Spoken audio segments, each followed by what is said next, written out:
जय जगन्नाथ आपण मानकु समस्तंकु मिली मिश्र देसी किचन यूट्यूब चैनल को स्वागत। आज आम रोषे करवा बैगण टमाटो चटपटा। बैगण टमाटो चटपटा रेसिपीटी बहुत ही टेस्टी होता है। आपण मैंने गोटे थर या जदि बनइबे बार बार बनईकी खावा को इच्छा हब। तो एटा बनइबा अति सहज घरे थिबा कम इंग्रेडिएंट्स रे आपण माने बनई पारिबे आउ खाई पारिबे। तो देखंतु मु नेछि दीटा रोटी या सॉरी दीटा बैगण रोटी कहीदेली या रोटी परोटा आउ भात सहित पखाल कि सुखिला भात सहित खाई पारिबे। तो प्रथमे कौन कली ना बैगणर चोपा को छड़े नेली आउ बैगण को एई भलिया साइज रे काट नेली। एबे आमे लगेबा गैस। देखंतु गैस लागिला परे सांग माने आमे तापरे बसेइबा प्रेशर कुकर। तो प्रेशर कुकर रे आमे दबा टिके पानी देला परे आमे जो बैगण को काटिकी सफा करी धोईतिले ताकू 3टा सीटी मु मरई देली। एबे नेछि 2टा बड़ साइज रो पियाज और 2टा बड़ साइज रो टमाटो। तो देखंतु टमाटो को काटिकी रखी देछि। आमे एबे कोन करबा पियाज को मध्य मु काटिकी रखी नेछि। कड़ाई बसेबा। कड़ाई गरम होला परे सांग माने मु तेल देली। आपण माने जदि सोरष तेल टिके यूज करिवे भलो नहले मु रिफाइंड ऑयल यूज करछि।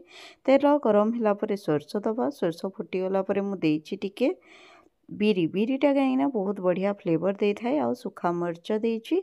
बिरी टिके देले कौन हम फ्लेवर बहुत बढ़िया आसता है। पांपड़ पांपड़ टाइप रो फ्लेवर आसे आउ टेस्ट बहुत ही टेस्टी लगी थाए। गोटे दिन बिरी पकईकी देखंतु बहुत ही बढ़िया लगे।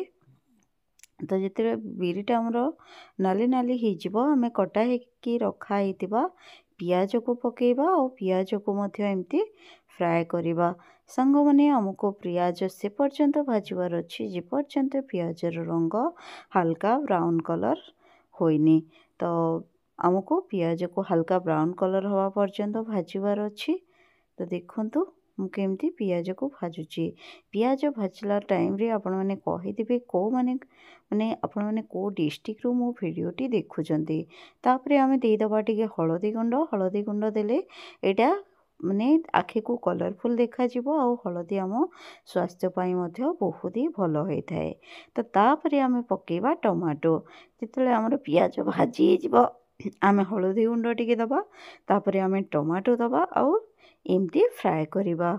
आमको से पर्यंत टमाटो को फ्राए करिवार अछि जे पर्यंत हमर टमाटोटा माने सिझी जाइनी पूरा परफेक्ट आकार। ये देखंतु मु केमती पियाज और टमाटो को फ्राए करछि। सेपटे हमर बैगण मध्ये सिझी गलानी। मु प्रेशर ऑटोमेटिक काढ़ी देछि माने आपे आपे ही प्रेशर काढ़ी माने सीटी को एमती जबरदस्ती काढ़ीनी।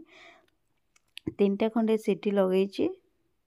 हाई फ्लेम रे गैस रखिकी एबे आमे स्वाद अनुसार लुण दे दबा। देखंतु मु केमती स्वाद अनुसार लुण दे देली।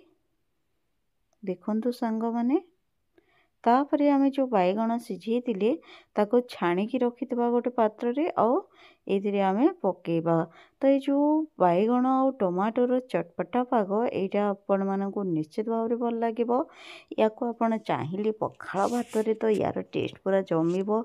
नहले आपण माने रुटी रे मध्य खाई पारिबे परोटा रे मध्य खाई पारिबे आ सुखिला भात रे भी खाई पारिबे। ये जो बैगण टमाटो चटपटा पाग बहुत ही टेस्टी लगे। मु निजे टेस्ट करी खाईली। आ बैगण टमाटो चटपटा पागरे आपण कौन करिवे ना टमाटोर मात्रा टिके अधिक देइथिबे। आमे जेतरे बैगण भर्ता करथाउ टमाटो मात्रा टिके कम पकई थाउ किंतु ए चटपटा रे टमाटोर मात्रा टिके अधिक पड़िबो। ताहले हमर टिके खट्टा खट्टा लागिले टेस्टटा बहुत बढ़िया आसीबो। शेषरे मु धनिया पत्र देकी देखंतु धनिया पत्र देकी मु घांटी देली। एबे हमर रेडी हे गला बैगण टमाटो चटपटा। एबे हमें कौन करिबा सर्व करिबा। देखंतु केते सुंदर देखा जाउछि ना। आपण मानकु जदि मु बनैथिबा रेसिपीटी भल लागि थाए ताहले निश्चित भाव रे चैनल को गोटे सब्सक्राइब कर देबे वीडियो को लाइक कर देबे। आउ जदि पॉसिबल हबो आपण माने कमेंट रे आपणको मतामत जणैले मते खुशी लागिबो। आपण माने पुनी केउ ऊपरे को टॉपिक ऊपरे माने को रेसिपी देखिबा पई चाहुचंती कमेंट रे जणांतु। मु आपण मानक पई नै आसीबी। जय जगन्नाथ।